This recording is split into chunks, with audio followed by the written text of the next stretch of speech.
Welcome to My Podcast Knows What You Read in the Dark, a book club podcast made by chaotic people for chaotic people. I'm Kaitlyn. I'm Kristen. I'm B. And I'm Laety. And we are four friends here to tell you what's what about the books that we read and loved this month, or books we hated this month. For this, our inaugural episode, I am scheduled to go first, and the book that I am bringing to the table is A Worthy Opponent by Katee Robert, book number 3 in her Wicked Villain series. Has anybody else read any of the Wicked Villains? I know, Kristen, you've read one of, or two of them. I've read, I think, 2 or 3 of them by now. Haven't read any of them, no. I have not. No? Okay.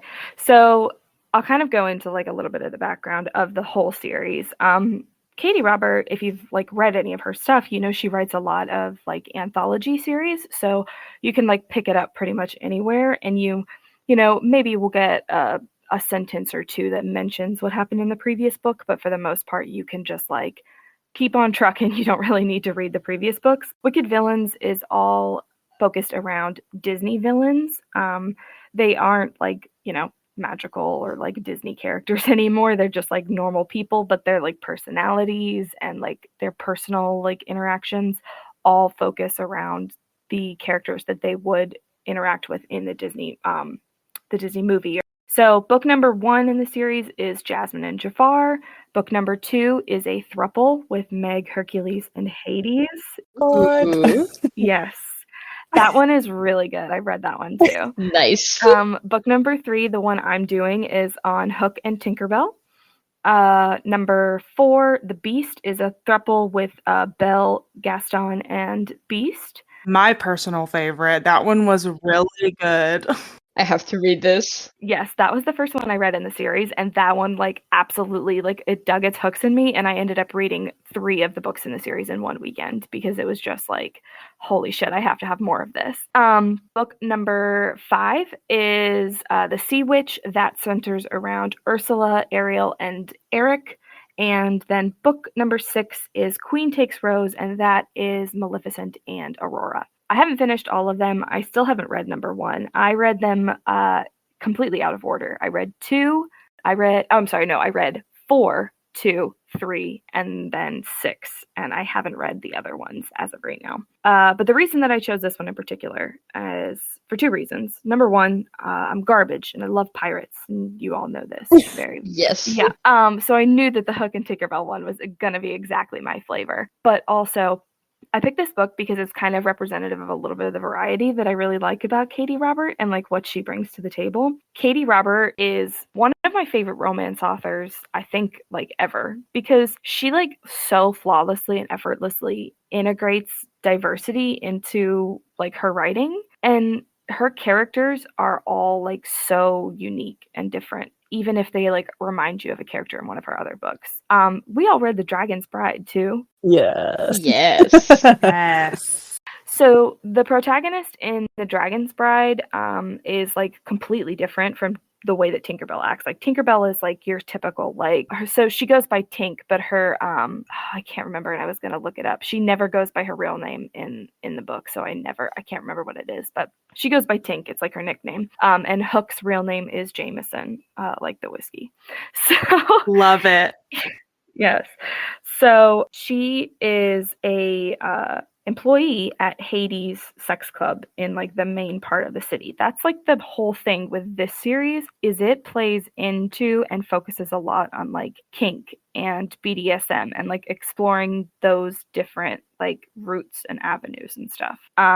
It's not like there are different levels in the series, so like if you weren't really into that kind of thing, you could probably read like, you know, 1 or 2 of them and not really have that much of a problem with it. The one that I'm talking about, A Worthy Opponent, doesn't really have like overt like uncomfortable kink stuff in it. It's just kind of like the language might not be your thing, you know. It's not like in Queen Takes Rose, that is like BDSM top to bottom, and that one might not be everybody's flavor, but this one is kind of like maybe just some of the way that they talk to each other might not be your thing. That's kind of how Desperate Measures is. Like if you're looking for something which is the first one, if you're looking for something a little bit more tame, that one is kind of good to go to. And I would even say The Beast isn't that heavy. Yeah, I agree. I'm trying to think of the best way. Like it can be heavy if you're not like, if you're not monogamous. But other than that, I mean yeah, that's the biggest part. Yeah, even the monogamous couples in these books are non-monogamous. Like,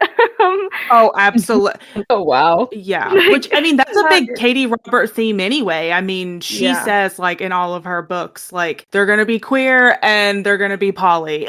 Hell yeah. It is amazing. It's so great. So the reason that I really like this one is Tinkerbell is a fat character, and I love it so much. So really, and like this is part of the reason why I love Katee Roberts so much is like I've seen, and I know that we all have seen in like books and movies and TV shows where a character, is fat, and the whole like thing about her or his love interest centers around like someone loving them despite the fact that they're overweight, Yeah. There's a scene in this book and it is so good. It's stuck with me ever since I read it, which was like a month or two ago. And I talked to Kristen about it a while ago and I've been thinking about it ever since. But there's a scene where Hook reveals to Tink that he has liked her essentially like since she was with somebody else that Hook was working for, Peter Pan. And she says that, if he's liked her since then, she was thin then. And he looks at her and he's like, okay. And she's like, I'm not thin now. And he's like, okay. He doesn't like say it as like, oh, like you're still beautiful or you're still, attracted. He's literally just like, yeah, okay, I know. Like it's not a despite the packaging kind of thing. It's literally just like, yeah, okay, that's just who you are. I don't like have this whole thing built up about your inner beauty or whatever. It's like, I thought you were hot then and I think you're hot now. It doesn't matter like that your body has changed since then. And from the way that you're describing it, it's also not like a fetish kind of thing either. It's not a like because you're fat. It's more of like, I just like you. Yeah, that's exactly it. So like I didn't really like, I'm not going to go over the premise too much because it's essentially like Tinkerbell's working for Hades in his sex club. Her contract with Hades is up and he chooses to not allow her to renew it. I think like they don't go into Hades like motivations for that, but for me, like having read his book, I think he knows that Tink is trying to use it as a safety net and he's trying to like push her out. So he chooses not to renew her contract, which means that Tink has to leave like the hotel basically where all of the employees live. And the only place that she can go that is basically safe for her is to go and marry Hook, even though she doesn't love him. He offers to marry her in exchange for protection because he needs her help drawing out her ex-boyfriend and their like former territory leader, Peter, so he can kill him. And that's basically the premise. It's like they have a fake marriage, and once Hook kills Peter, which is his competition for control of his like gang territory, basically, then he'll let Tink divorce him and she can go wherever she wants. But of course, that's not what happens. Of course. They definitely fall in love because Hook is like in their like swimwear from the beginning. He is all about Tinkerbell literally from the get-go. And it is so good. It is the best. But yeah, it's just like I love reading Katee Roberts books because it never feels like she is pandering to you with her like characters and her diversity that she has in her books. Like she's never gonna like beat around the bush either. She's never gonna say that a character is like tan or olive toned. Like she is gonna use words like brown and dark brown and light. Like it is very explicit with her, and she's trying very hard to like give you a world and characters that feel like that you can meet these people on the street, that they're like a part of the story. Right. I really, really liked it. And of course, we all know that Katee Robert writes incredible smut. It's so good. Like this book, the like kinks and stuff that they focus around really kind of aren't, again, like they're not super out there. I mean, the main one is like Hook is kind of into exhibitionism, but that's really the main one. There's a part where like Tink gets tied up, but they're together and alone at Hook's house. Other than that, there's not really too much that would turn you off if you weren't like interested in any of that stuff. But yeah, it's so good, and it's been sticking with me ever since, especially after that part. And another part, Hook, he tells Tink that he loves her, and she obviously emotionally inept can't handle that and is like, I think it's a bad idea for you to love me. And he's not like, it sounds weird to say he doesn't reassure her and be like, no, he says maybe like it might be a bad idea, but I'm gonna do it anyways. Like I love you anyways. I love you on purpose. It's that like choice. Rip my heart out. Yeah. Yeah, seriously. Yeah, it's like because she says like loving me is a mistake, and he says maybe, but I don't think so. And then like later on, they're doing kind of the same thing of like she says I'm not a princess, and he says yeah, and I'm no Prince Charming, but that doesn't matter. Like those stories end with happily ever after, but it's stagnant. There's no growth. Like there's relationships have like strife and change that you have to overcome, and like it just feels like a real conversation that real people would have. It's not this like big love confession that ends in everything being okay just because they confess that they love each other. Like that's not how life works either. Yeah. In between this and that other book that Kristen was talking about this week, Court of the Vampire Queen, I think. Because of that, I just really want to read some Katee Robert now. Yes, do it. I will say she is my fallback. Like, if I'm in a slump, I know that I can count on her to get me out of one. I think that's why I love like smutty books so much in general too. It's just like they're so easy to read, especially if you know the author, you know what you're getting into. Right. Yeah, like with The Beast, which was the first one of these books that I read. Like I knew what I was getting into because I had read The Dragon's Bride, which is another Katee Robert book previously. So I knew like jumping in kind of what to expect from her, both like story-wise and characters. And even though I was jumping in at technically book number 4, it made it so easy for me to just like not have any issues catching up and figuring out what was going on, because she just writes in a way that's easy to read, but it's not like you're reading something that's been simplified for you, Right. And I will say, like, she's good too she has so many books, but they're all so different that, like, if you don't like one series, like if you're not really into kind of what's going on in this Disney villains category, you can go towards Greek mythology with her Dark Olympus, or, you can go to the vampire books. Like, she's got so many things to choose from that she kind of caters to everyone. She's working on a pirate series right now that I cannot wait for. Yes, the Kickstarter. I am a subscriber to her Patreon, and she said that the Kickstarter should be coming out around the beginning of next year. So definitely keep an eye out for that, because so excited. Yeah, if it's anything like the bonkers romance stuff, it's going to be really, really good. I love her books. Like, even if I haven't read all of them. And the other thing I really like about her is like she tries very hard to like mix up the types of pairings that she has. So like not only will she'll do like both monogamous and polyamorous couples, but she'll do straight couples. She will do queer couples. It is such a variety, and again, like I said many times, it is just all of it's so believable. Like, these are people that I could see being my coworkers, or people that I meet at the bar or something like that. It's not like these are the weirdest people. Like, you read a book character and they're the weirdest fucking people you've ever met. Like, yep. Oh yeah. You read it and you're like, no real life human being would ever say this. Especially in romance novels. Oh my God, yes. Right. Like, they'll utter a line and it's like, human people don't talk this way. They don't talk this way. Like, human beings don't say this.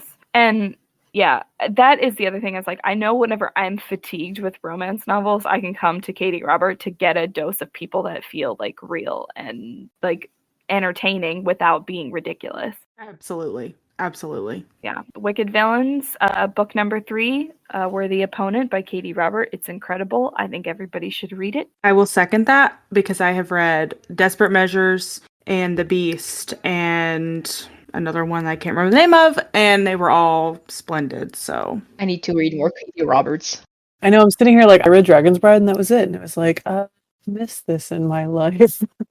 You can never read too much of her. You can't. I think everybody should read all of Katee Roberts' books. I love them very much. Agreed. All right, Kristen, I'll turn the reins over to you. All right. Well, we are going to talk about Bunny, which is by Mona Awad.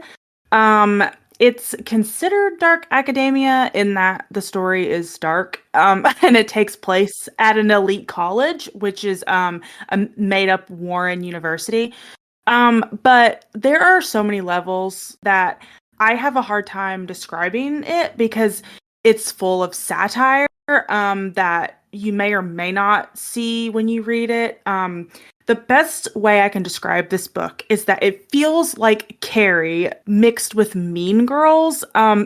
It's honestly, this book is insane. Like I said, it feels impossible to describe because it's unlike anything I've read or seen or experienced in my whole life. It's like kooky and bizarre and hilarious, and it feels like a fever dream. Basically, the characters that we've got is the main girl is Samantha Mackey, and she is a writing student, and she's kind of struggling with her thesis. She's hit like a massive writer's block, and she can't get anything written down. She's currently a graduate student, and she's in this creative writing cohort with 4 other girls who she's made these hilarious nicknames for, which is Duchess, Cupcake, Creepy Doll, and Vignette. And she kind of goes into detail about why she described them this way, and it's basically because they look like the things that she calls them. Picture them like Mean Girls-esque, like tall, blonde, pretty, baby doll. Like they're just these typical popular girls that you've seen in every teenage movie, that's ever existed. Can you say their names again? I want to like picture this. Yeah, so we've got Duchess, Cupcake, Creepy Doll, and Vignette. Okay, I knew there was a doll one, and I was like, wait a minute. So, like, Duchess, I'm really picturing Gretchen Wieners, like, for sure. Ooh, I like it.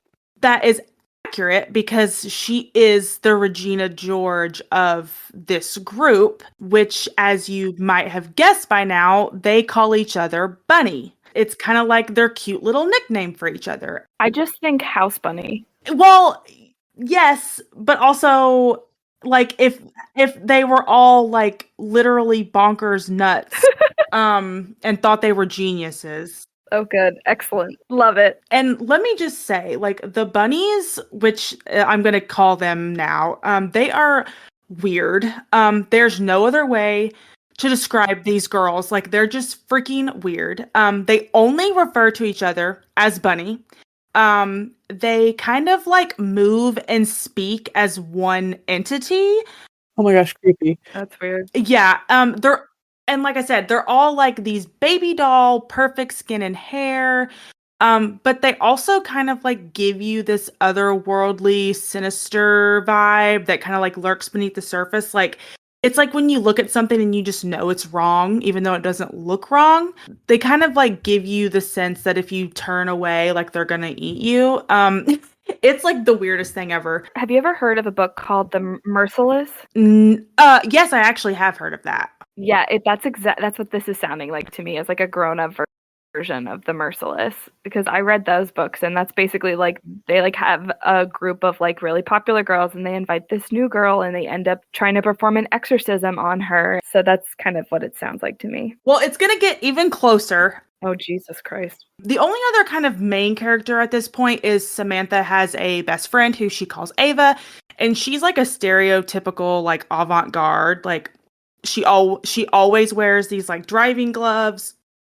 She has like feathery platinum hair, and she has like thick black eyeliner, and their relationship is kind of strange. Like they kind of tiptoe the line between friend and girlfriend pretty often. It never goes anywhere, obviously, but you kind of get the vibes like they go to tango class together, and they, talk about how much they love each other. And so the book starts, Samantha's in her final semester at Warren University, and the bunnies invite Sam to what they call the smut salon. I'm interested.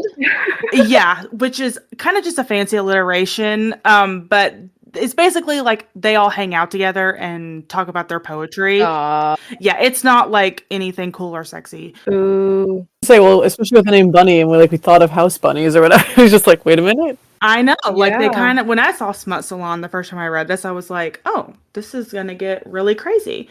The invite that they send to her says that, because like this is like, I don't know when this story is supposed to take place. I kind of just assume like early 2000s because no one really talks about cell phones that much, and like they all like use like college mailboxes. Like nobody would do that in the current times, which I don't know when this book was written, so it could have been in the early 2000s, but they dropped this letter in her mailbox, and it says, you're cordially invited to the smut salon, and it says win the blue hour.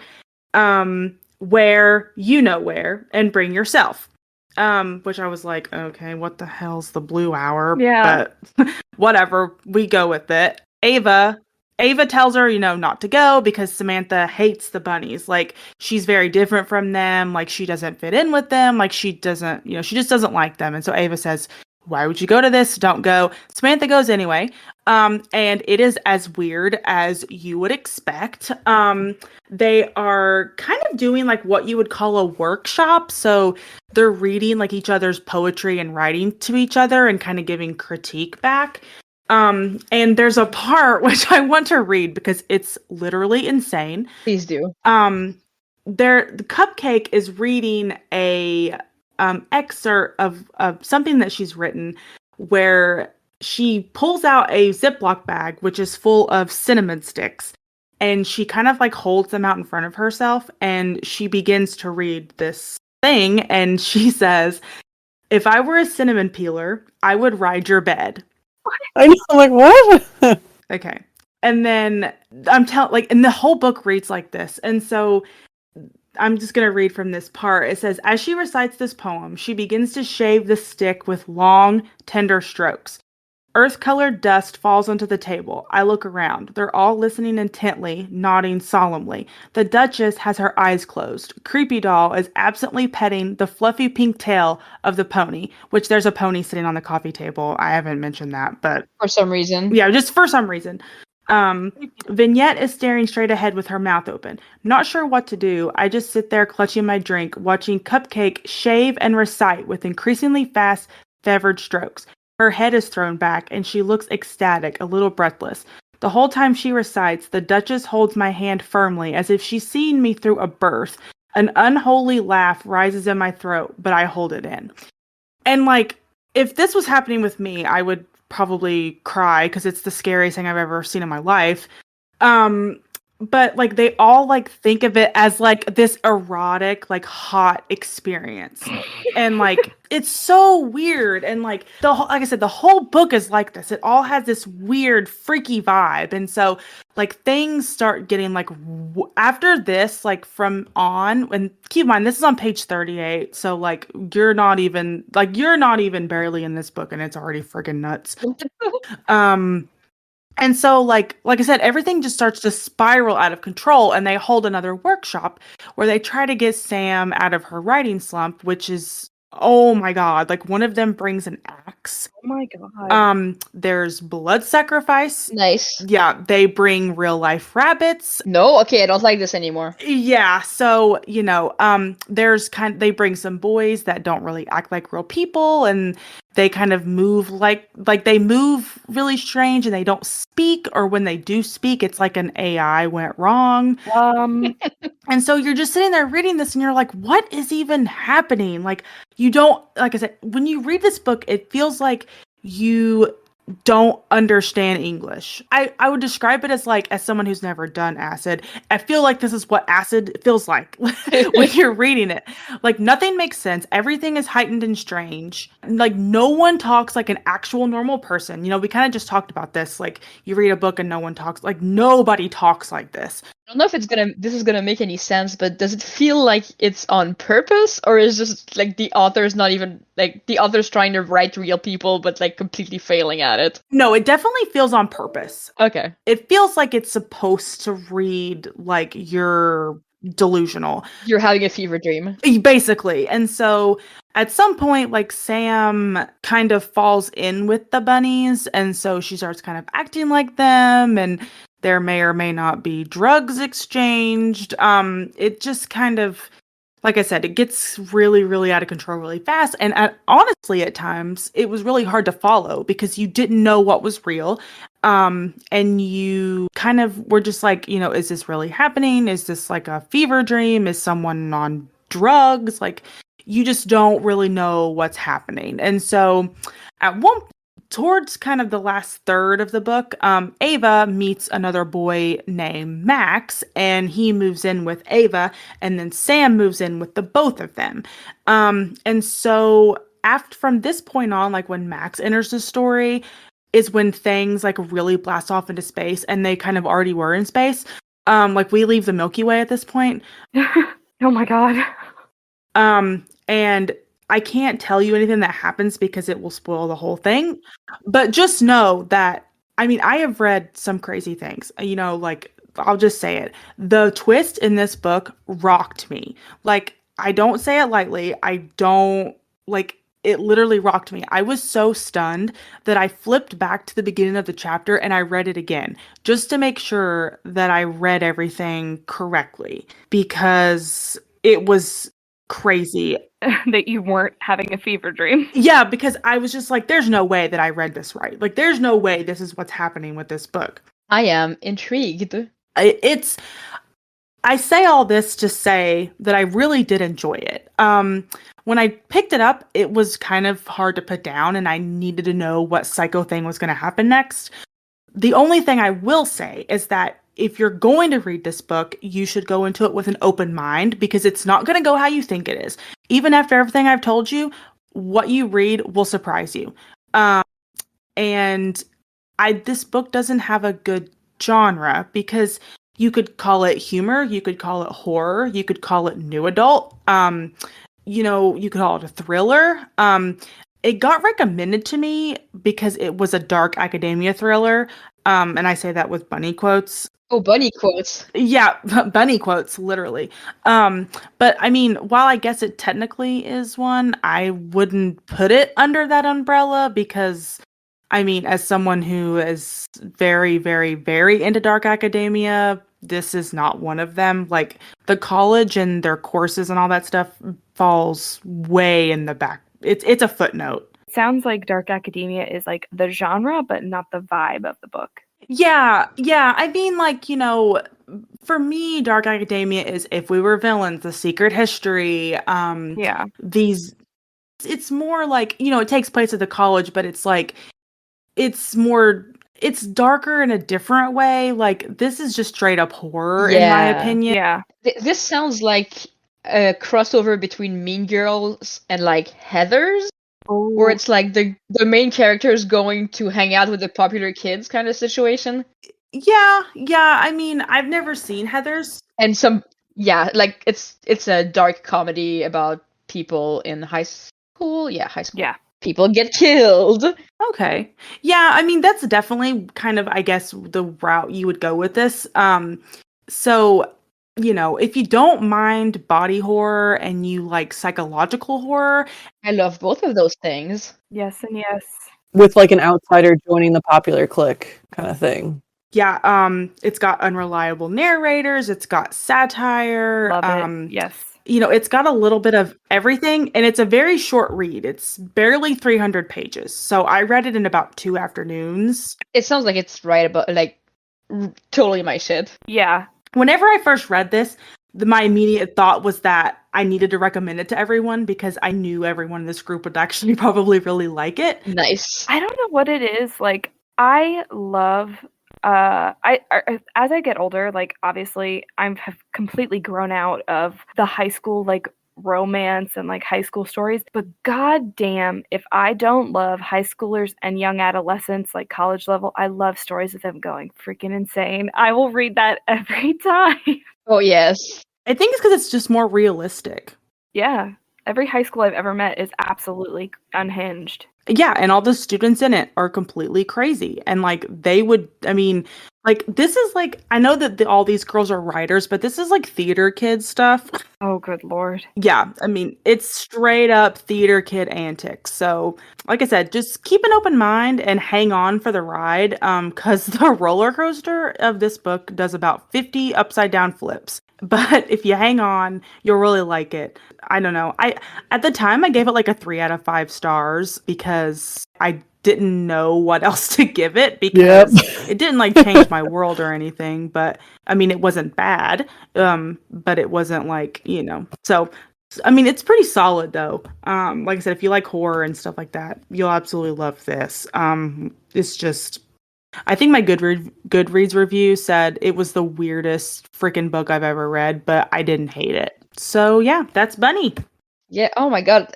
I think I'm gonna end this call with like 3 new books to add to my read pile. I'm definitely going to add that to my to-read list. I think it's so funny that our idea was, let's take the 4 of us who have absolutely endless TBR lists, and let's just talk about books and add endlessly to those lists. Hell yeah.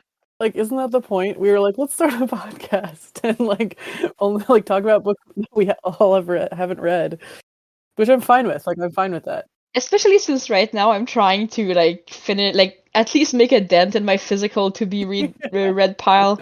But these books you just talked about, I do not own physical versions of, so You're gonna cheat on that with like an ebook or maybe. But I also have a Katee Roberts book in my physical books, so I think I might pick up some Neon Gods soon. Yeah, read it. I love being an influencer.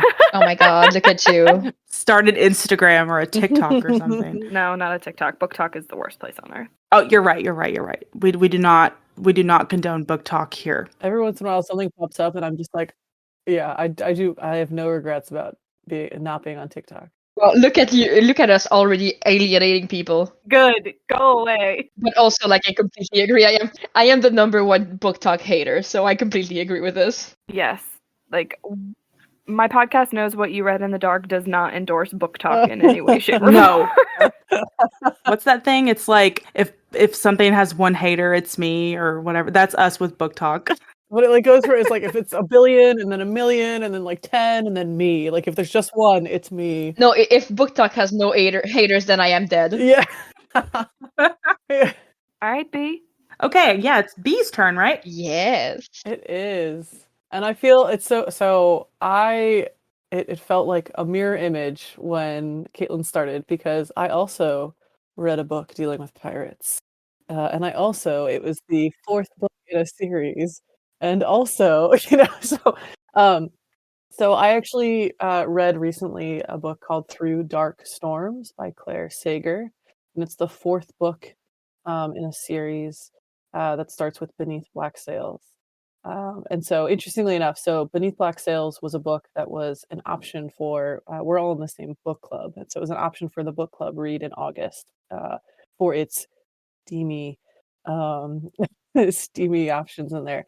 And so I read that with several other people. And then I don't know if anyone else except for me continued, but I continued and I read all the books in the series because that's what I do. I tend to like read the You're a first book trooper. with the book club and then I'm like, let's keep going. Like, let's do this. I know Kristen read it and I read it. Caitlin, did you read the first book? I did not. Oh, you did not.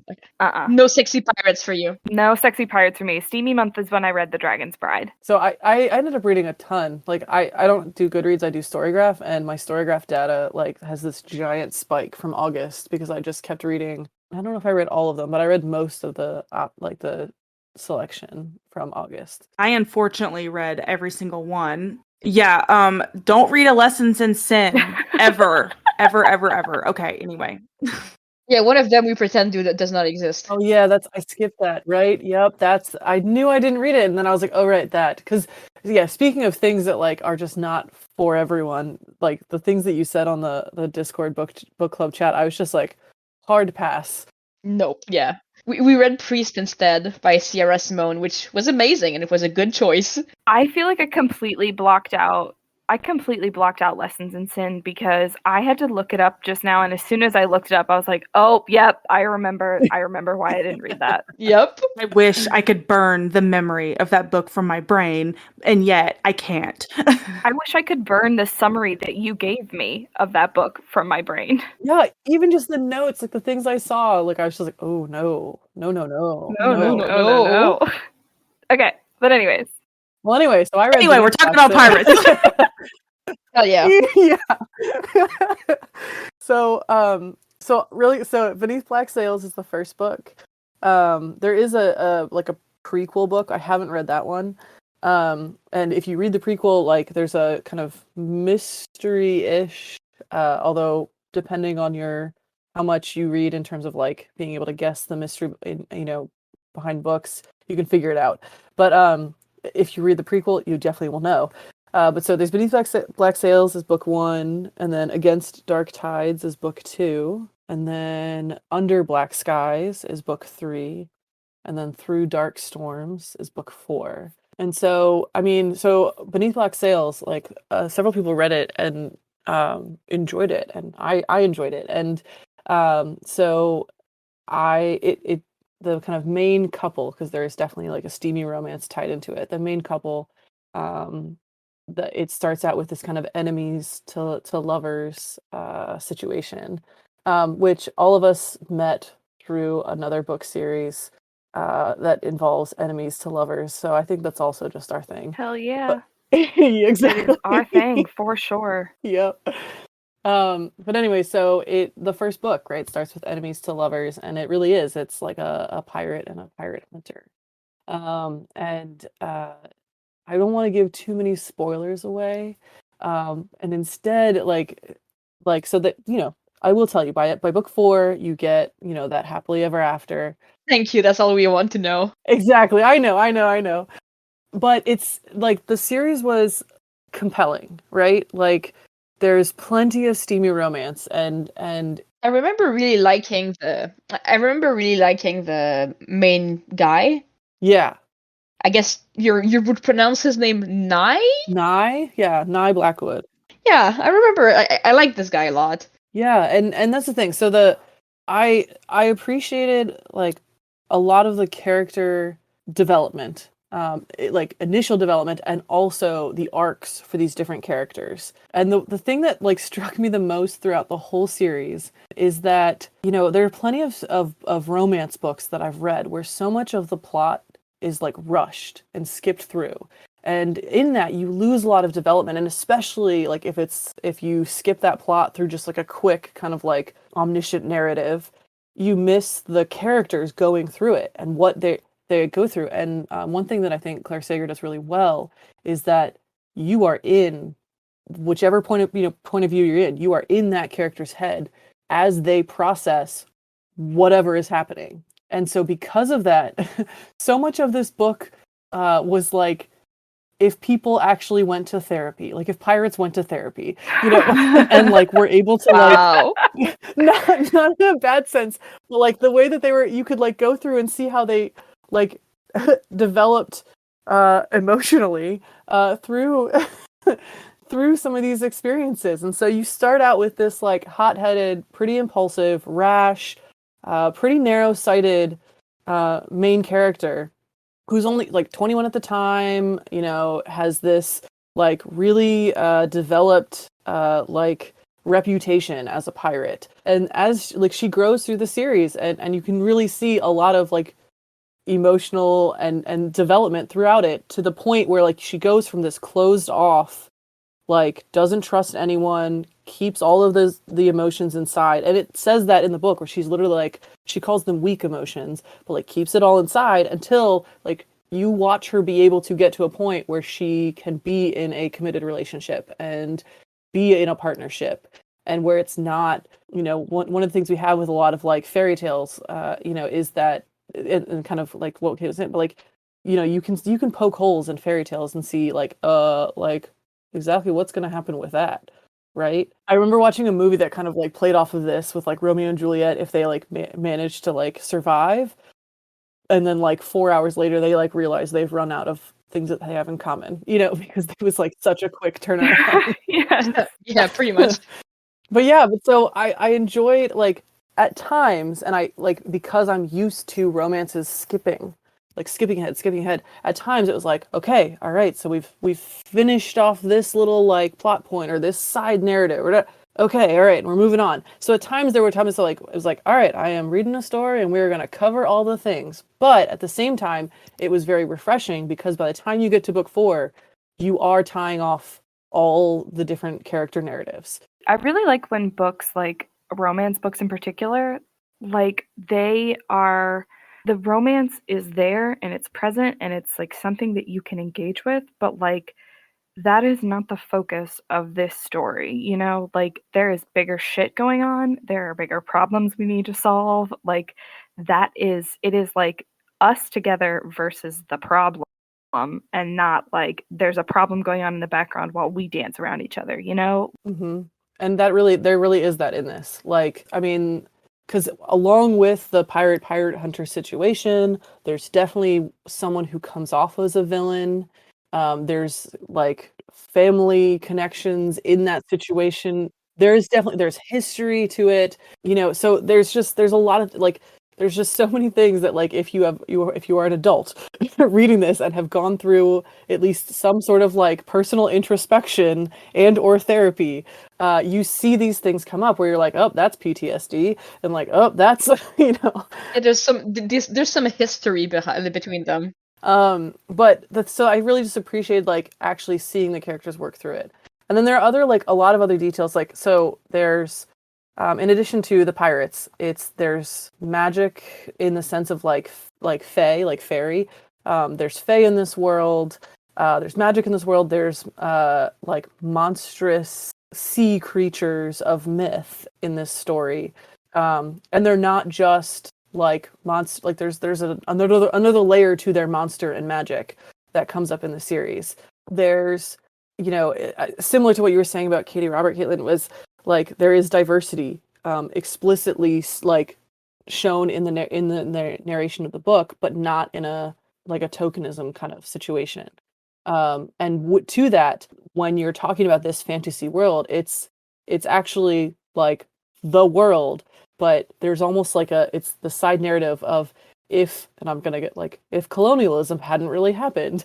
So like, and this is just because I happen to know about the history in these situations, but like there's like the Arawak Nation, which is talking about the indigenous group inhabited several large islands in the Caribbean.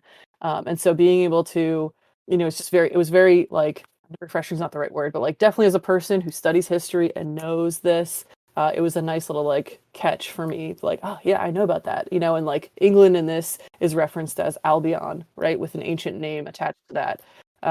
And Greek, instead of calling Greek the Greek language Greek, it's called Hellenic, right? So there's just a lot of like nice little historical touches, which I appreciated. I know nothing about history, but I remember you saying when we read the first book, Beneath Black Tides, I think. I remember you saying that the names were all pre-colonial names as well.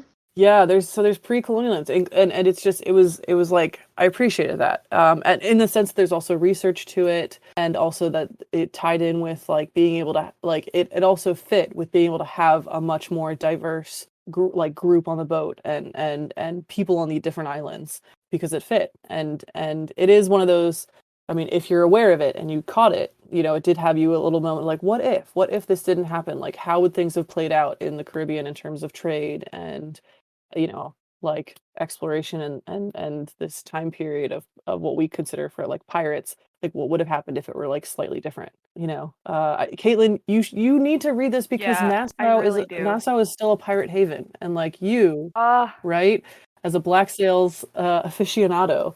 Literally like an essay worth of information about Black Sails in my Google Drive just hanging out there. So I definitely need to read this. Yeah. And the funny thing is when I picked the books for the book club, I had Beneath Black Sails in mind for you. And so I think you said you had one of us in mind for each book or something like that. I did, because I mean, I knew obviously that I'm the Dragon's Bride. Obviously, like the truth comes out. Was I Lessons in Sin? No. Unfortunately, that was like a combination of me and Kaitlyn, which I don't know how to express because it was so god awful. I do not want to associate myself with that. Me choice. either. So we're just gonna once again we pretend this book does not exist. Exactly. But yeah, I had ideas in mind because we all represent kind of different things that we like in our romance and in our steamy books. And so when I picked Beneath Black Sails, I was like Kaitlyn's gonna eat this up because she loves Black Sails and Pirates of the Caribbean, and then she didn't even read it. It was like I do not know what happened that month. You were just traumatized from Lessons in Sin. Wasn't that the month that you read The Luck Tomb? Oh, it was. It might have been when I was doing the reread. No, because I read I was doing a reread in preparation for the third Locked Tomb book because that came out in September. So There you go. in August, Yeah, that was it. You like completely checked out. Oh yeah, I have been checked out since probably about the beginning of August. Like I read The Dragon's Bride, and I've kind of like been interacting a little bit since we read that in August. But like for the most part, I haven't been physically able to read another book. I like sit down and I'm like, well, this isn't the Locked Tomb.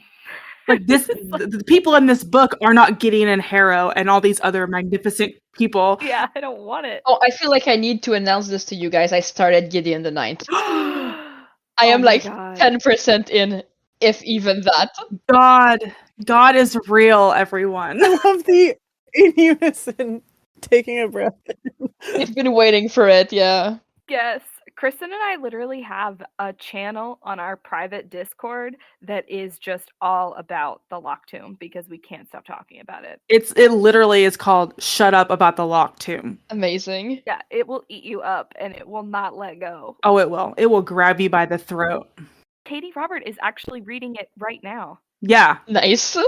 Katie Robert posted about like how she finished Nona the Ninth, which is the one that just came out in September. She posted about how like it was incredible and like she's upset because she'll never be able to write this good and like it's so good. It's amazing. It's like it will probably end up being like one of the best books I've read this year easily. Like, yeah. So Yeah. Wow. I started re-listening to the audiobook of Gideon the Ninth the other day. As you should.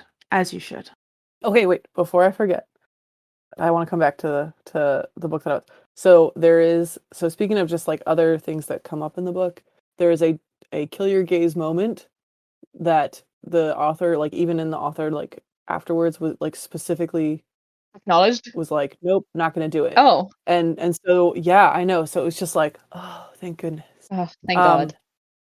Yeah, sorry. Anyways.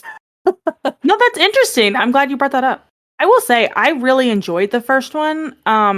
Like especially for it to be like, because you know sometimes when you get into Kindle Unlimited series, it's kind of like really hit or miss. And so, when we dived into it, I was like, well, you know, if it's not that great, then it's not that great. But it was, I mean, it was really, really good, and I had a hard time kind of putting it down. And I have plans of definitely reading the next three, because I mean, like I said, I loved all the characters. Like they were Yeah, all me like too. these super complex individuals, and like they all, and like you know, sometimes when you get into multiple POV books, like they kind of can all blend together. But they, you know, Clare did a really good job at kind of really defining each character's individual voice and making them all sound unique, and I really appreciate that. And yeah, I definitely plan on reading the next three. For sure. And I don't want to give away too much but like, I mean, you've read Beneath Black Sails, but there is so much plot. There is so much plot that happens. Like, not even just in the fact that they're on a pirate boat, you know, a pirate ship, and they're sailing around to different places. Like, there are significant events in every book separate from the romance, you know, development throughout the whole series. You know, there are like the third book in particular, like you actually get a bit more development with some of the side characters and like understanding motivations and understanding that they are their own people separate from the main character.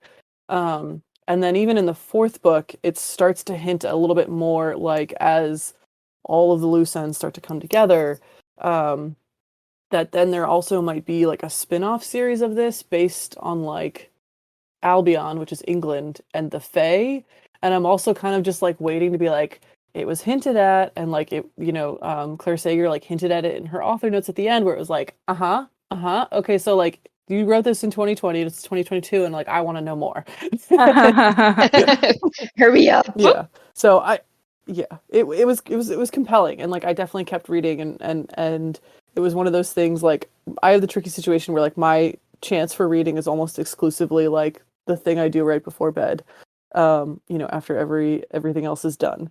And when I need to be going to sleep because I have a job and have to get up in the morning and do things, and I would just stay up reading. Like, yes, I'm gonna like shame myself a little bit to the extent like a couple times I woke up to my phone falling on my face because I was just Wow. so tired, but like wanted to keep reading. That's when you know a book is good, though. Yeah, exactly. Yeah, and I haven't read, so like I just finished, like book 4 is long, so they are long books. So book 4 was long. I want to say like over 400 pages or something. So it just took longer to finish up. It took probably most of October, a little bit into November. So I haven't done the prequel yet. Also because I knew the prequel was dealing with like the beforehand for the main character, which as you read the series and learn about it, you're kind of like when this happens, like the main character is 21 and it's like 3 years before the prequel book. Remember how you were at that age as like, like an 18-year-old, literally ready to take on the world. And then you get to be like 21, 22, and you're kind of like, your brain kind of gets to that point where you're like, oh, impulsive teenage choices, got it. That's what I was doing. I don't know. It was good. And I had never read Clare Sager before, and so I was happy, like you were saying, Kaitlyn, sorry, Kristen, you were saying about Kindle Unlimited. It was a pleasant surprise to some of the things that you end up reading on Kindle Unlimited.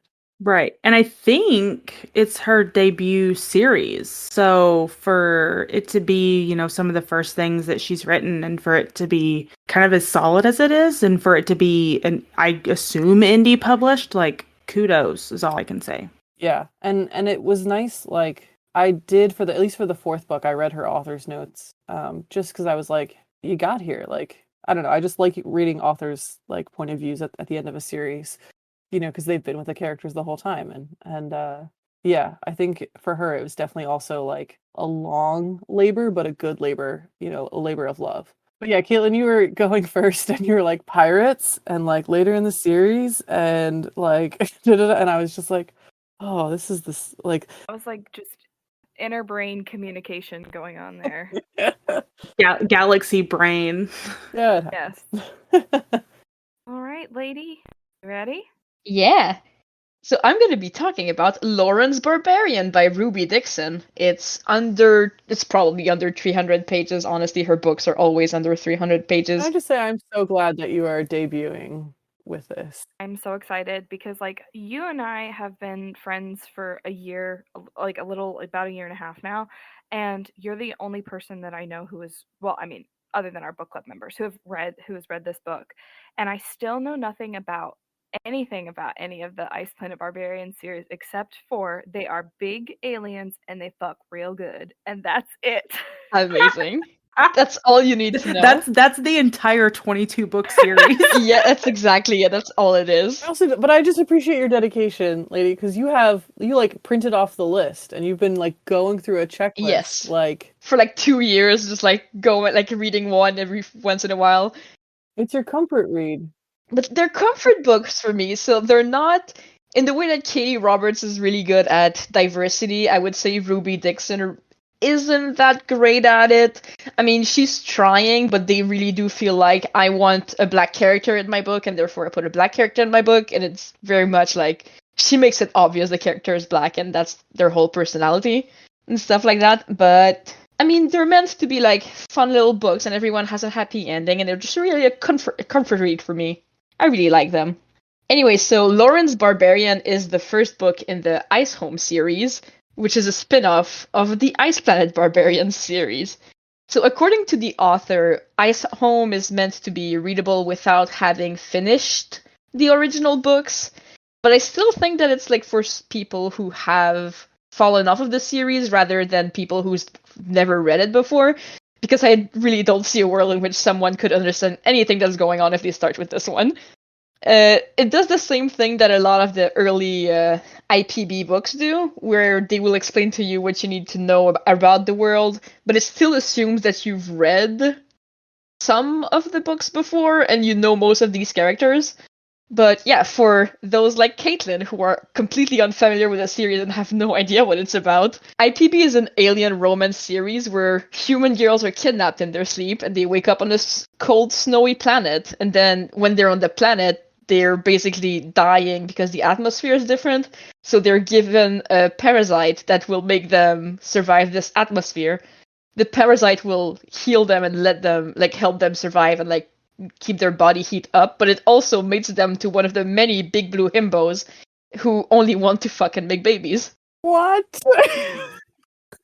Let me tell you. You thought Buddy was the wild. premise of this book, what you just described in that like paragraph that you just read to me, that is more buck wild than anything I could have speculated about what this series was about or what the premise of this series was. I feel like I just had a fever dream in the past 2 minutes. It's easy, Kaitlyn. You kidnap some girls, you put them on a cold planet, and then you give them an intestinal parasite. They do. You And it cut is open their incredibly necks and you important. put a worm in there, and then the worm will mate them to a big blue Stop. guy. That is so wild. Oh, important thing. The big blue guys have a spur above their dick. Is it? What's the purpose of this? There isn't one. There isn't one. Come on, Kaitlyn. Come on. There's a spur above their So dick. it's not like defensive. They're not fighting. They're not out here sword fighting. No. It's just conveniently placed. Yeah, use your imagination. Come on. This reminds me of how I was in CVS today and found a whole host of new items in the like health aisles. Yeah, the drugstores and Walmart are getting a little racy with what they're selling now, and it's a little concerning. I was like, this is not normally in my CVS. Like they have like all of the like sexual health stuff at my Rite Aid, like right next to where the body soap is. So you like walk down the aisle and like, I don't know, typically for me, I think it's usually on the same aisle as like feminine care. So like I hardly ever like go down there. And when I do, I go get my thing and come back. I don't like loiter in that aisle. And I was like looking around at like the body soap and I just look over and like they have a battery powered vibrator. And I was like, what? This is Rite Aid. Ah, yes. Female hygiene. Tampons, dildos. And soap, I guess. I saw like small travel size versions in the travel bins at my CVS, and I was like, all right. There's something for everybody. If Lessons in Sin tells us anything. Oh, God. Oh, you're the worst. Oh, wait, what? Oh, I'm having vivid flashbacks, and I need to talk. We need to go back into the blue himbos, please. Yeah, we need to guess. Lady, regale us of big blue himbos with spurred dicks. Yes. They're also ribbed, by the Best. way. Of course For they her are. pleasure. Yes, they are. Multiple times during the Ice Planet Barbarian series, there's just some girls that just happen to like crash on the planet somehow, or they find more in the crashed ship or whatever. And the Ice Home series, which is the series that I'm going to talk about, it takes off after 16 new girls, and 4 males have been found on a slavery ship. So all of the other blue himbos are just basically like freaking out, and now they have more females than they have available males. So like they're like, oh no, what are we gonna do? Who's gonna take care of these females? Because clearly these people don't understand that females don't need males to take care of them. It's fine. It's fine. It's a different species. The author is very aware of that, by the way. The girls often like put the guys back in their place about that. My question is, how bad is the atmosphere around this planet that there are so many ships crashing into it? I don't know. I think they get lost. Like they talk about it a little bit. Like they get lost, or at one, like I don't want to spoil it too much, but at one point, one of the guys just buys slaves. Which, ouch. Yeah. I mean, the first one, well, I mean, I've only read the first 2, so I can only speak to those. But I know in the first one, the girls kind of take over the ship, and that's how it crashes. But there's only like, I think 8 or so girls in that one. And so I knew like at some point there had to be more girls that crashed or something. But Exactly. That's the IPB experience. You're like, there has to be more girls coming at one point, but how? And then they come in and you're like, okay, I guess I just have to accept it. Yeah, you kind of have to go into those books with like there's going to be some crazy stuff that happens, and you're just going to have to get used to it and get over it. Oh, I love them. I feel like you can't really think too hard about the logistics of like where they're getting the women from and how they're getting to the planet, because it'll just like unravel the entire thing. Oh, absolutely. Some of it gets really, really dark, by the way. Like, some of the girls' backstories are like there's some trauma, because you need a plot in every one of these books, right? So some of them are like pretty like trauma heavy, but some of them are more okay. Really depends on what's your shit. I personally like the trauma heavy ones, but like that's just me. Some of us like our stories dark. It's fine. Like to suffer. Yeah, exactly. Like the one where the guy buys some slaves. It's super dark, but fun. God, don't quote me on this.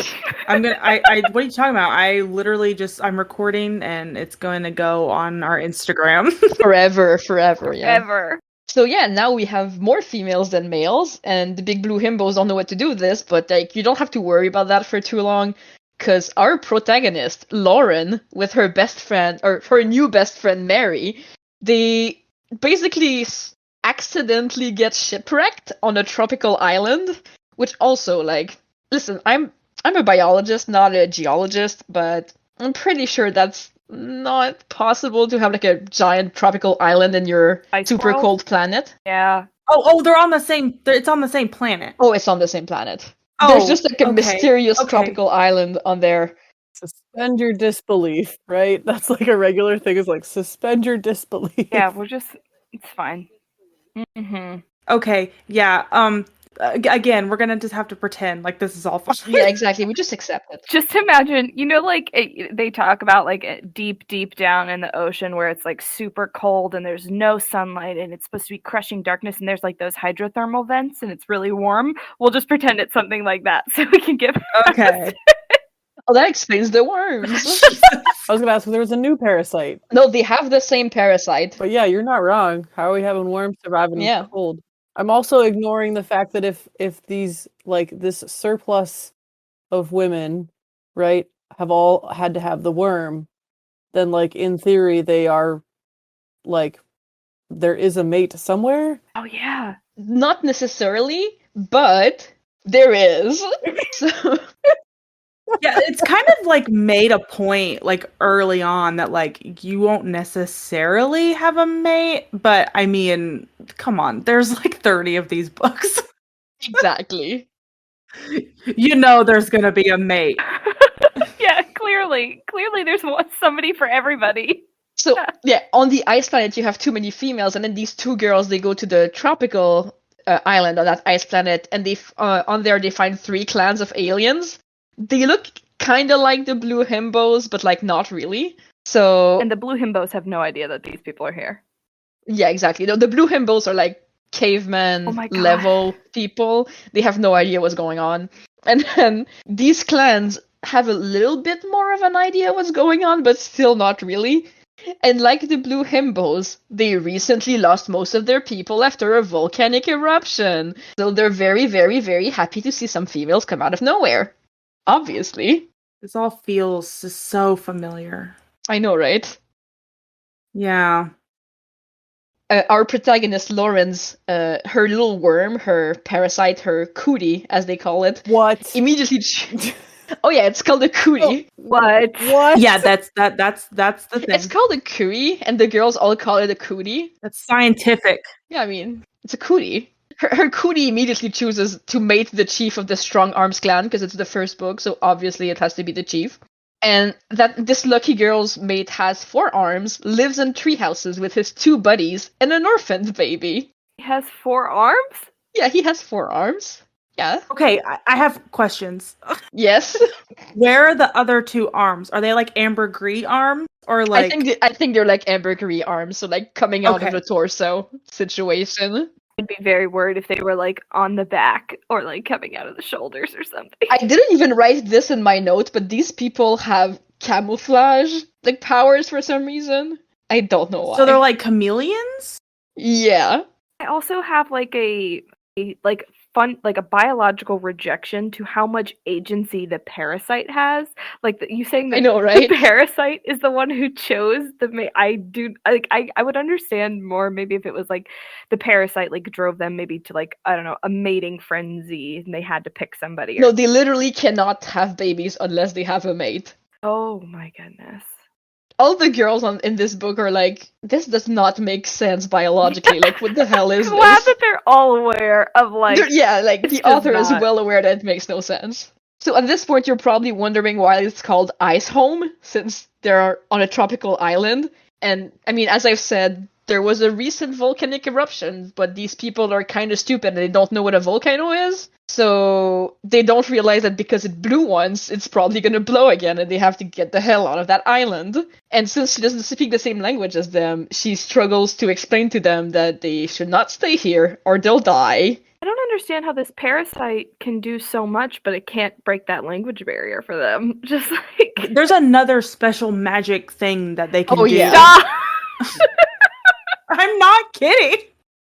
Yeah, no, she's right. There is a ship that they can use to have a language a language just like blasted into their brains, but that ship is back on the Iceland place, so they don't have access to it. It's literally like in the book, it's literally described as being blasted into their brains. Like the Matrix, where it's like, I know Kung Fu, but now it's, I know this alien language. Exactly. It's like it's beaming. Beaming the language in your brain. That's not how language works, alright.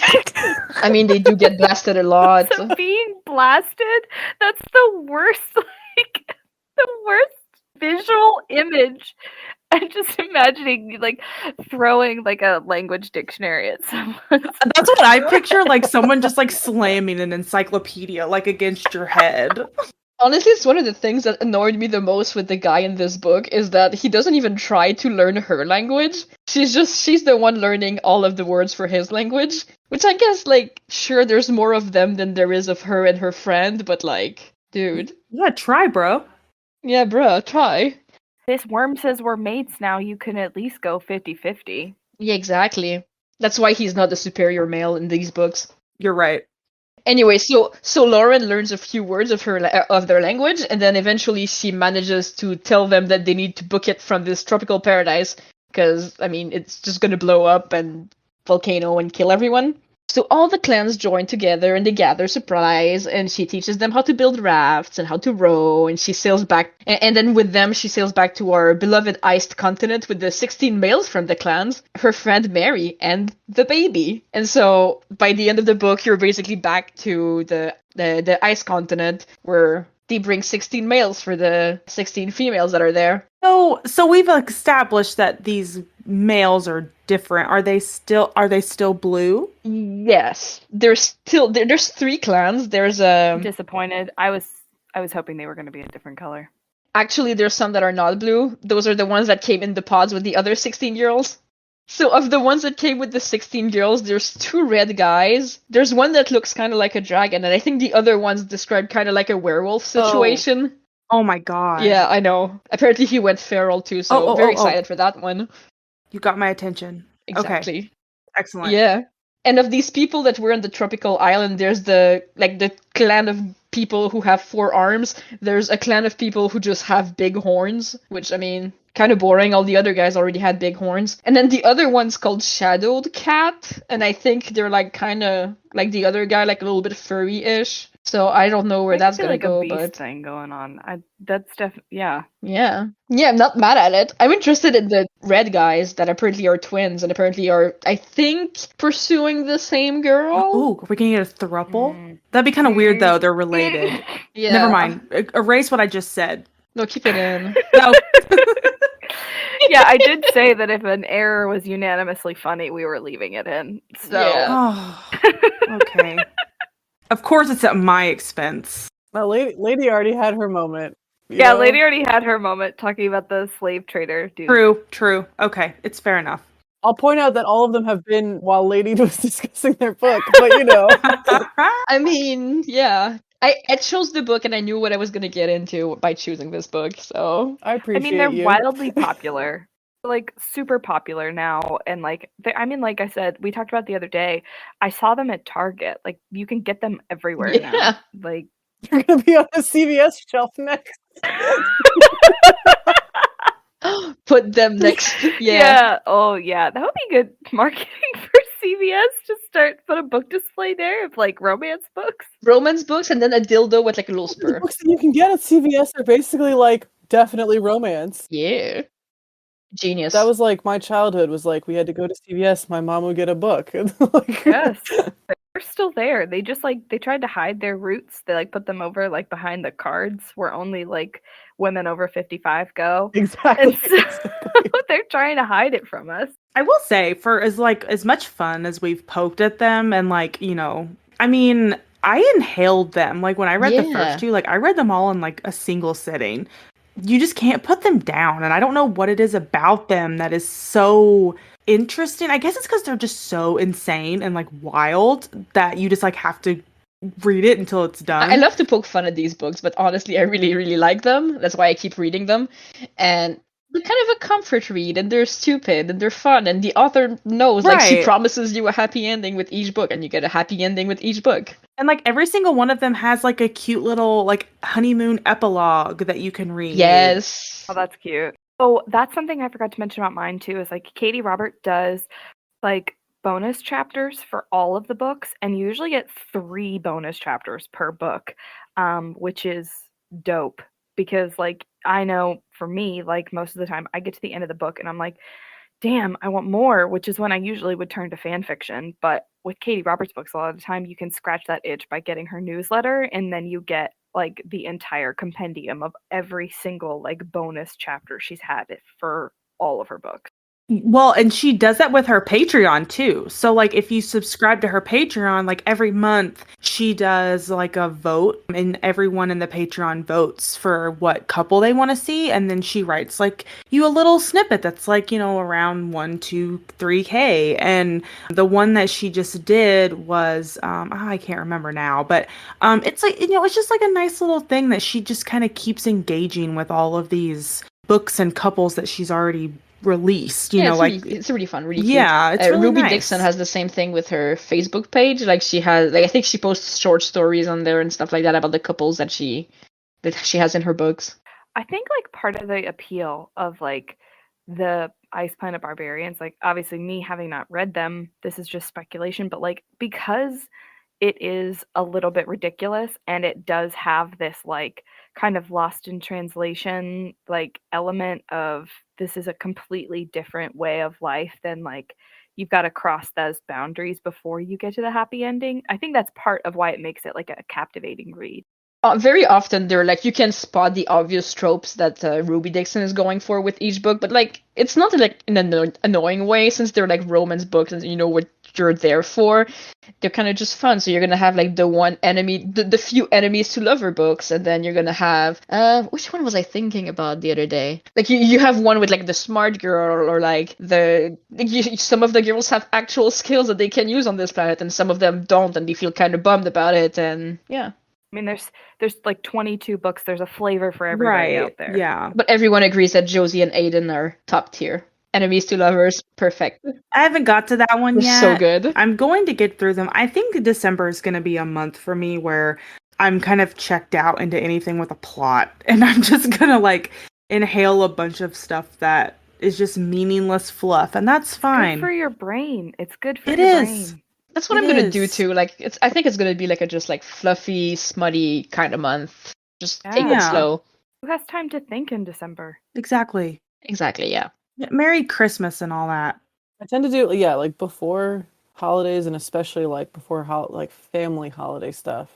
It's like, yeah, don't want to think too hard. But then like last year after like post holidays in that like lull, and then especially for me like before getting back to work after like New Year's and such, I read Captive Prince. Yes. Read the whole series, right? And just and then like my work, we had the whole first week off just we had such bad storms, and so I just read the whole series just like nonstop, and it was like perfect timing because I think you started it after me Yeah. and then you caught up to me. yeah, that's true. The very first time I read those books back in like 2018, I think, when I read that series, I read it right before Christmas. And it was one of those of like, normally I don't really like this time of year I end up like not reading a lot anyways, just because I get busy, and even if I do pick something up, it takes me so long to like finish it that it's not really worth it for me, because I end up having to like go back and skim parts that I need to rejog my memory on.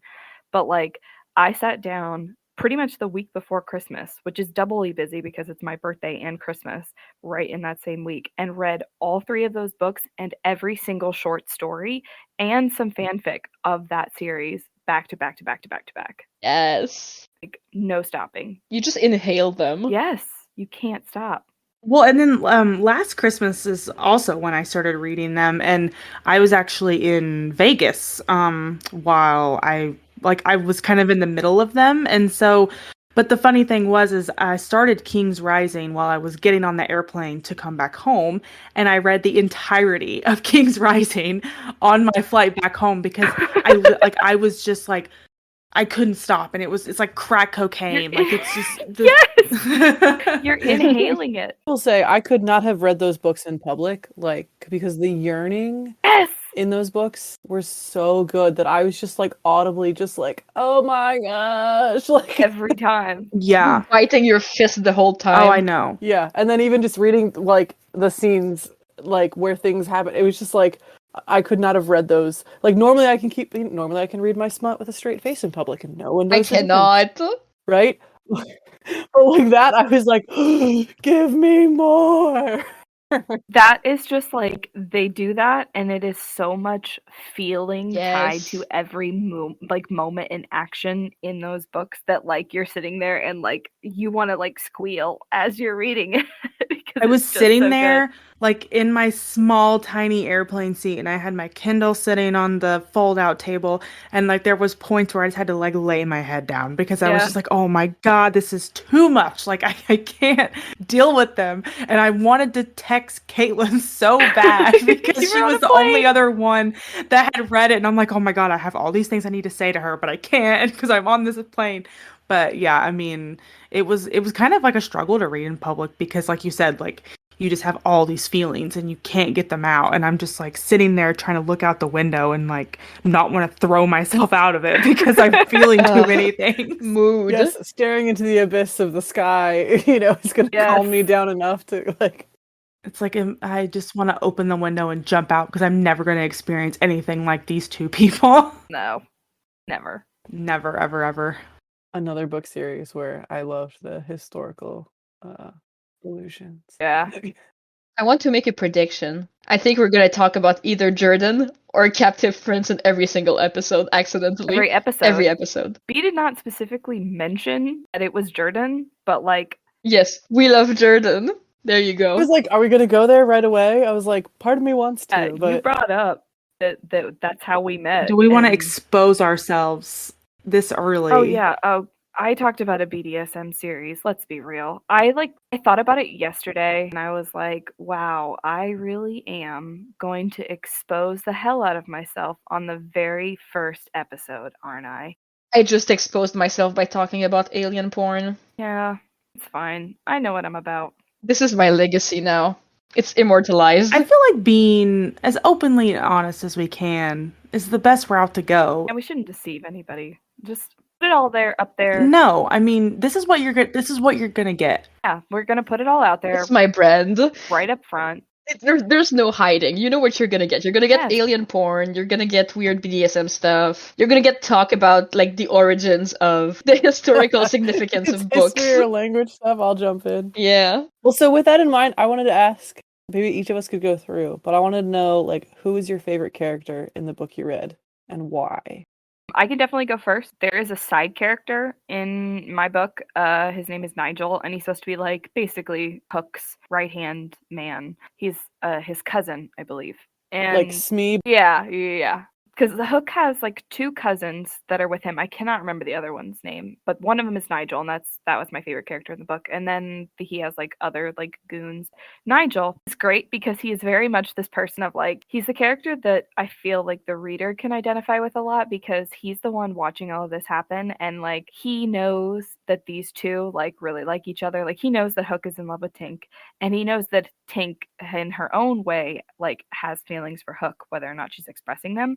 but he is very much on like Tink's side. In like, there's a part where Hook and Nigel are having a meeting about Peter and Peter's whereabouts and like what they're gonna do, and then Hook says, "Okay, I've got to get back upstairs to the missus." Nigel like bursts out laughing. He's like, "Be sure to call her that the next time I'm around so I can see her like beat your ass," basically. Hey. Yeah, he's really funny, and like he's not in it that often, but like I was concerned a lot of the times when like writers have a family member that is like second fiddle almost, they end up being an antagonist. And like I was worried that it was going to be like Peter has gotten Nigel to be his inside man and like Nigel's going to be bad. And it wasn't like that at all, thankfully. But like I was worried that that was where she was going to go after she had built him up to be this like cool character who's like sitting on the side watching these two characters dance around each other and like watching them like make fools of themselves essentially, and kind of taking the piss out of them a little bit for making fools out of themselves. And he was just kind of great to watch as like a somebody that the reader could step in and, you know, imagine what they would do as Nigel. He was great. I really liked him. In my book, it's kind of hard to say which character I like the most. I mean, obviously, my girl Liz is in this book at the beginning and at the end, and she's the best Iceland barbarian girl ever. There's no discussion there. She's just amazing. But I'm really excited for one of the next books in this series, which is going to be between the Lauren's friend Mary and the guy that she met on this island. I think there's going to be a lot of like angsty stuff going on between them, and I'm really excited for that. For me, again, it's kind of hard because they're all meant to be hated. Yeah, I mean, like, you know, if I have to pick one, I'm probably gonna go with Ava, just because, like, I don't know, she's like that classic friend that's like a best friend. Like, she knows that she's not, you know, she doesn't have to be your entire world. You have other friends that's not her. She's always going to be around for you. She's kind of like a rock with Samantha in the book a lot of the times because, you know, the book's not shy about letting you know that like Samantha is incredibly unhinged and she doesn't have like a good grip on the world.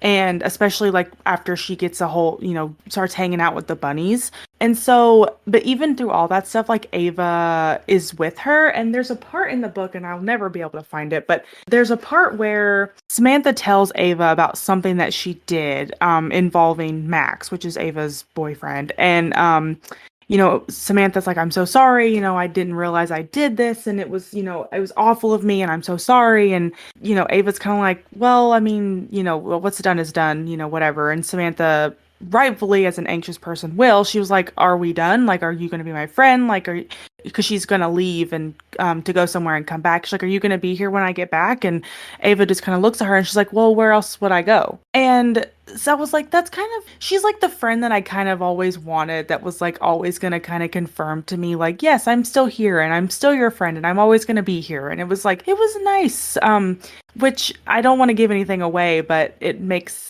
the ending of the book a little bit more sad. Oh, no. Yeah. So if I had to pick one, I guess it would probably be Ava. In your description of the book, I was like, immediately when you talked about Ava, I was like, Team Ava. Like, Team Ava. Yes.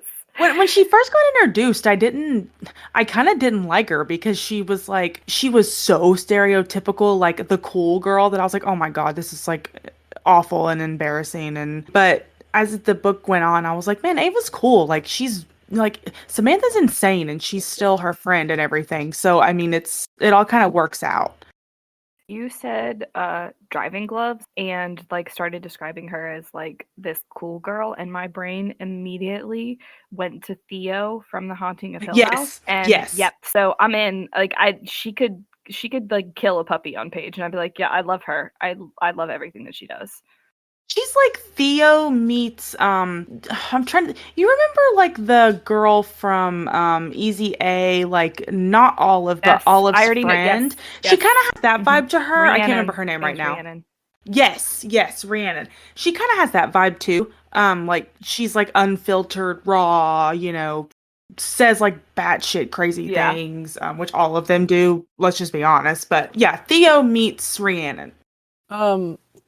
Mine was also, I mean, I really liked the main characters, just because you got their point of view so much and got to see them grow. But like in terms of favorite character, I'd probably say there's a side character who is like the team mom. And so just but so her name is Perry, and she's like the quartermaster, like in the first book for that pirate Yes. ship. Yeah, I and remember Perry. Perry, and her like role and such changes, and like by the end of the first book you don't know what's gonna happen, but like she comes back in the series.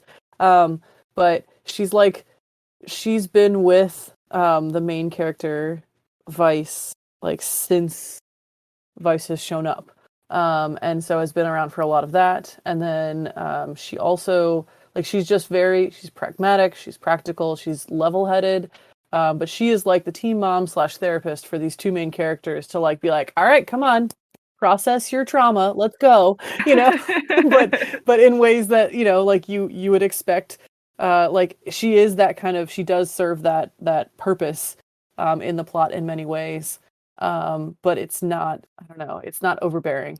But so I just appreciated that it was again like just like intentionally in this series, like it was like these characters are going to grow, and it's not going to be some magic overnight like, oh, all of a sudden they think this, or like all of a sudden they've figured out their life life problems. That there is like they have to, there is someone who kind of helps guide them to that, so that they can start to process stuff on their own, or realize like, oh, I was a real big jerk back then or something. Yeah. So mine was Perry, team mom. Do you guys have any idea what you're gonna read next time? So speaking of like Jordan, I really wanted, there's another book by that same author that Laety and I are currently rereading that I want to talk about. Yes. I'm falling in love with them again. I love this book. So I don't know, my clue would be, it's Holly Black, so that'll be my clue.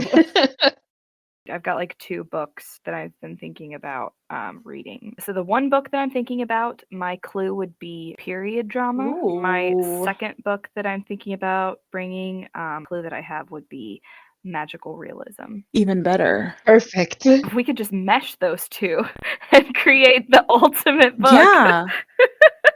I'm also kind of going between two different ones. One of them, the clue would be dreams, and the other one, my clue would be chess. I'll give a clue for one of the books I'm planning on reading in December. I'm just gonna say retelling. You know I love me a retelling. Don't we all, baby? Yes. Yeah.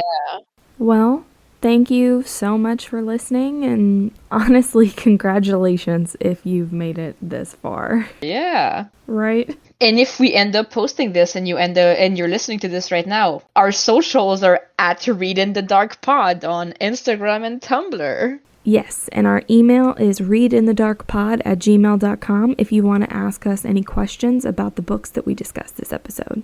The 4 main books we discussed this month were A Worthy Opponent by Katie Robert, Bunny by Mona Awad, Through Dark Storms by Clare Sager, and Lauren's Barbarian by Ruby Dixon.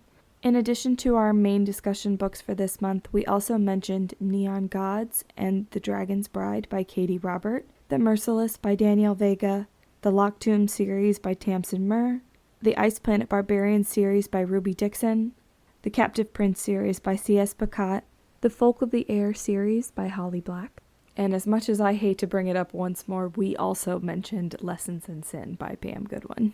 Thank you all so much for listening, and we'll see you next time. Bye.